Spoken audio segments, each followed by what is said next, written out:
नमस्कार दोस्तों। सही कहा है किसी ने, इंसान बोलना तो जन्म के कुछ साल बाद ही सीख जाता है, लेकिन कब, क्या और किसी से कैसे बोलना है, यह सीखने में पूरी उम्र निकल जाती है। इस कहानी को जरा ध्यान से सुनिएगा, क्योंकि ये कहानी आपकी जिंदगी बदलने वाली है। एक बार की बात है, बौद्ध आश्रम में रहने वाला एक शिष्य बहुत गुस्से में अपने गुरु के पास आता है और गुरुजी से बोलता है, गुरुजी, अब मुझे इस आश्रम में नहीं रहना है। गुरुजी ने पूछा, क्यों, क्या बात है, तुम इतना परेशान क्यों लग रहे हो? उसने बोला, गुरुदेव, आश्रम में रहने वाले दूसरे शिष्य यह कहकर मेरा मजाक उड़ाते हैं कि मेरे घर में तो खाने को खाना भी नहीं है। मैं बहुत गरीब हूँ और मेरे पिता शराब पीकर मेरी माँ और हम भाई बहनों को मारते पीटते हैं। तुम्हारे घर में कितने बुरे माँ बाप रहते हैं, तुम कैसे उनके साथ रहते हो? इतना बोलकर वो जोर जोर से रोने लगा। गुरुदेव ने उसकी बात पूरे ध्यान से सुनी और फिर थोड़ी देर सोचने के बाद उसी से पूछा, तुम्हारे सहपाठियों को यह बात कैसे पता चली कि तुम बहुत ही गरीब हो और तुम्हारे पिता मदिरा पान करते हैं? उसने कहा, असल में गुरुजी, अपने मित्रों से सहानुभूति मिलने की उम्मीद में मैंने ही खुद ये बातें उन्हें बताई थी। गुरु ने कहा, फिर अगर वो कौन सी बात है? गुरु ने बोला, इन बातों को तुम जरा ध्यान से सुनो और इनको उम्र भर याद रखना, क्योंकि ये बातें सबकी जिंदगी भर काम आएंगी। शिष्य ने पूछा, वो कितनी बातें हैं गुरुजी? उन्होंने जवाब दिया, वो 7 बातें हैं जिनके बारे में किसी से बात नहीं करनी है। गुरु ने कहा, पहली बात जो तुम्हें किसी से नहीं बतानी है वो है तुम्हारे जीवन के लक्ष्य और तुम्हारे सपने हैं। हम अक्सर लोगों की नज़रों में अच्छा बनने और यह दिखाने के लिए कि हम कितनी दूर की सोच रखते हैं, हमारे लक्ष्य कितने उच्च हैं, हम यह दिखाने के लिए अक्सर हम दूसरों को अपने सपने लक्ष्य को बता देते हैं। उसने पूछा, लेकिन गुरुजी, इसमें गलत क्या है? हम अपने सपने ही तो दूसरे से बताते हैं। गुरु ने बोला, किसी को अपने सपने बताना गलत नहीं है, लेकिन जब हम ऐसा करते हैं तो हमारे अंदर एक संतुष्टि का भाव आ जाता है, जिससे अब हमारे अंदर अपने लक्ष्य के प्रति वो जुनून और समर्पण नहीं रह जाता जो लोगों से अपने लक्ष्य और सपने बताने की पूर्ण था, जिससे इस बात की संभावना बच जाती है कि हम अपने लक्ष्य को हासिल करने से चूक जाएं। साथ ही अब क्योंकि हमने अपने लक्ष्य और सपने लोगों को बता दिए हैं, तो उनकी उम्मीदें हमसे बह जाती हैं, वो हम पर ज़्यादा ध्यान देने लगते हैं, जो अंततः हमारे तनाव को बढ़ाता है और ये तनाव हमारे जीवन में असंतुलन पैदा करता है। इसीलिए लक्ष्य गोपनीय रखना है। जो मज़ा सपने को गोपनीय से करने में है वो बता के करने में नहीं है। जब तुम कामयाब हो जाओ तब तुम उनको बताना। नंबर 2, गुरु ने कहा, दूसरी चीज है जिसके बारे में तुम्हें किसी से बात नहीं करनी, वो है तुम्हारे जीवन की समस्या। अपने जीवन की परेशानी दूसरे लोगों को अपने जीवन की परेशानी बताना मतलब असल में अपने लिए एक और परेशानी खड़ी करने जैसा ही है। हालांकि जब हम किसी से अपनी परेशानी साझा करते हैं तो उस समय हमें थोड़ा हल्का महसूस होता है और अंदर से जरा दुख भी कम होता है, लेकिन ज़्यादातर लोग हमारी परेशानियां कम नहीं करते बल्कि और नई परेशानियां खड़ी कर देते हैं। हम जितने लोगों के साथ अपनी परेशानियां साझा करते हैं उसमें से 20% लोगों को इससे कोई फर्क नहीं पड़ता। लोगों को यह जानकर खुशी होती है कि हमारे जीवन में भी परेशानियां हैं, चलो ये भी परेशान हैं, और केवल 10% लोग ही ऐसे होते हैं जो सच में हमारी परेशानियों की परवाह करते हैं।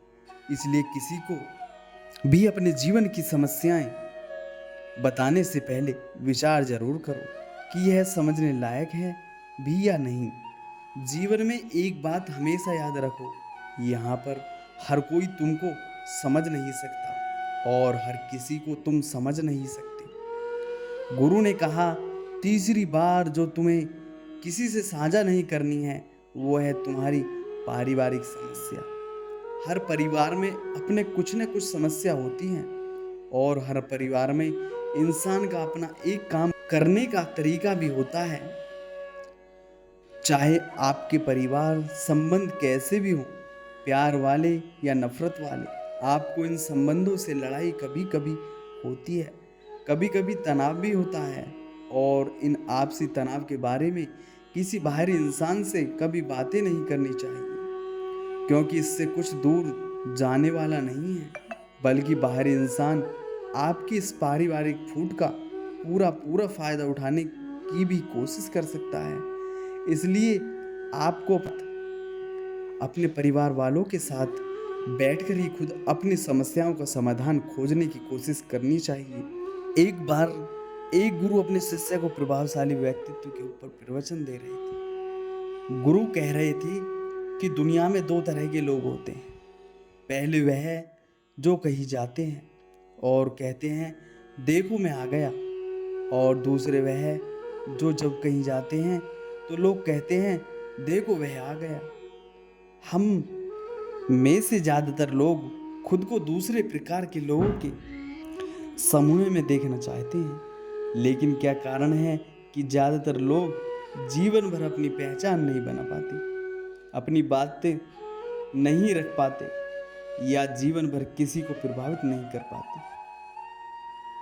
जनसमूह का एक बड़ा हिस्सा इसे अपनी बदकिस्मती समझकर स्वीकार कर लेता है और जीवन भर किसी और के दिखाए रास्तों पर चलता रहता है। तो दोस्तों, एक बार फिर से हमारे अच्छे संस्कार चैनल में आप सभी का दिल से स्वागत है। आपने अक्सर अपने आसपास ऐसे लोगों को देखा होगा जो आपसे अधिक बुद्धिमान न होने के बावजूद अपनी जिंदगी में आम लोगों से काफ़ी बेहतर करते हैं। उन्हें देखकर आप यह सोचने पर मजबूर हो जाते होंगे कि आखिर ऐसी क्या चीज़ है जो इन्हें इतना सफल बनाती है, और सबसे महत्वपूर्ण प्रश्न कि क्या उस कला को आप भी अपने अंदर ला सकते हैं। आपको बता दूं कि उन सफल लोगों के पास लोगों के दिलों को जीतने की कला है। सफलता के शिखर पर यह लोग ऐसे ही नहीं पहुंचे, उन्होंने हर मोड़ पर लोगों को अपनी बातों से प्रभावित किया है और उनके विश्वास को जीता है। आप लोगों को यह जानकर बहुत हैरानी होगी कि यह कला हर कोई सीख सकता है और अपने आप को सफलता की ऊंचाइयों पर पहुंचा सकता है। इसलिए आपको कुछ बातों को अपने जीवन में उतारना होगा।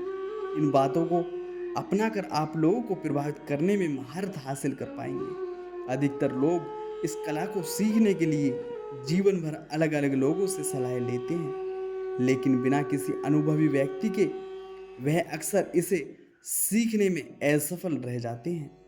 गुरु यह सब बोल ही रहे थे कि तभी एक शिष्य खड़ा हुआ और बोला, गुरुदेव, मेरा एक प्रश्न है।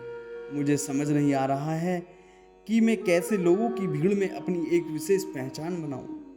आखिर हम कैसे सैकड़ों की भीड़ में अपना एक अलग स्थान बना सकते हैं, और कैसे हम अपनी सकारात्मक छाप अपने आसपास के लोगों पर छोड़ सकते हैं। क्या इसका कोई समाधान है? गुरु ने उस शिष्य को बैठने का इशारा करते हुए कहा, तुम अकेले नहीं हो जो इस समस्या का अनुभव करते हो, बल्कि अधिकतर लोग आज इसी समस्या से जूझ रहे हैं। हो सकता है आप लोगों को इसका समाधान बाहर से देखने में बेहद मुश्किल लग रहा हो, लेकिन अगर आप ठीक से देखेंगे तो पाएंगे कि यह काम आप में से हर व्यक्ति कर सकता है। आपको बस ज़रूरत है कि आप ये कुछ बातें ध्यान में रखें।